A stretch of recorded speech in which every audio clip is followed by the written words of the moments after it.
am a lifelong Portlander. My Italian grandfather and father fished out of this harbor. My Irish grandfather was worked longshore. I've lived here my whole life, and I have almost every day of my life, and I am prone to hyperbole at some times, but not now. I thank God that those two folks from Italy and those two folks from Ireland settled here. My mother and father met, and that I was born in this beautiful, beautiful place. It's not ritzy, it's not glamorous to a lot of people, but when we tell that what we have, it is so remarkable and so special. I mean, it actually does feed your soul on, some days when things aren't going so well. In my 68 years here, one of the most important and exciting and worthwhile things that I ever did, besides marry my husband and have my kids, was to get involved in fact, the decision to do this was made in my living room, but it was to get involved in 1986, which I know, if I'm looking at some of you real young people, that's like a million years away, to go forward with the waterfront referendum. Because we saw, out of nowhere, we saw housing units on the wharves down there. What the heck is that? They're building houses on the wharves. What's this?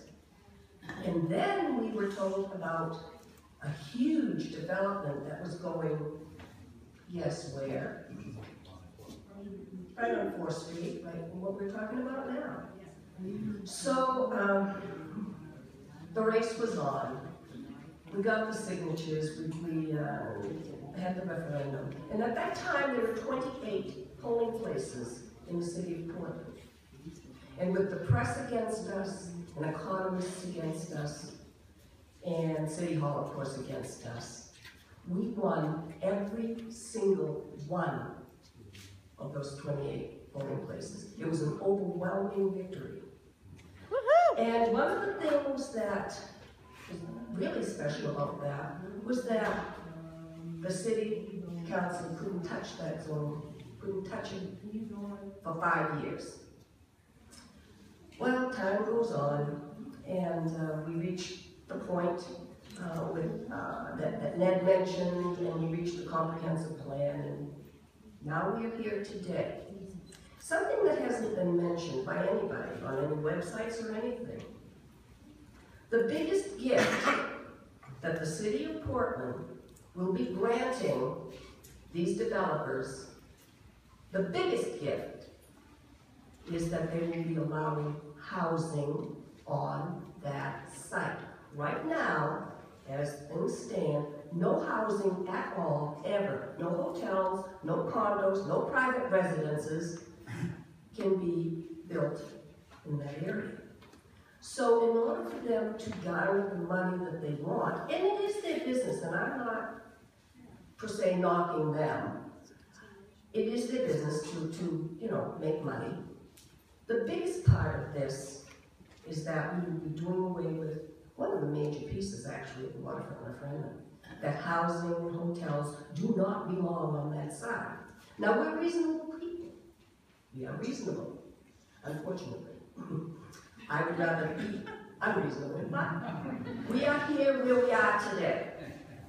And the reasonable people among us have said, all right, we're going to change the zone and allow that, we're not going to fight it. You can develop.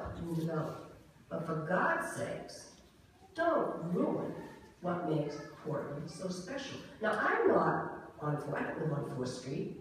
I live on the other side of the hill. I don't have a water view at all, and not from my home.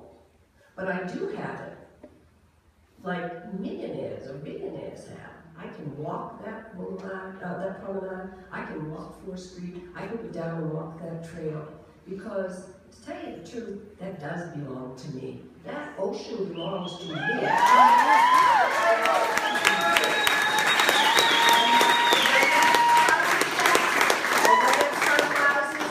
belongs to me. It doesn't belong belong to anyone else. I don't care how rich they are or anything, it doesn't matter. That's ours, and it is our city councilors' job, their duty, to protect these very valuable assets.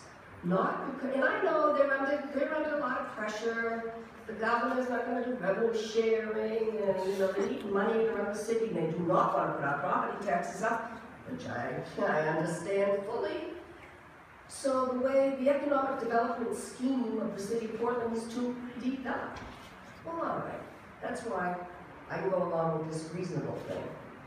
But not develop to the point where they take the beauty and the majesty of our water views and our waterfronts away from us. No, no, that's totally unacceptable, and we have to stop it. That's all there is to it. We just cannot allow them to say, no. We have to do it. No,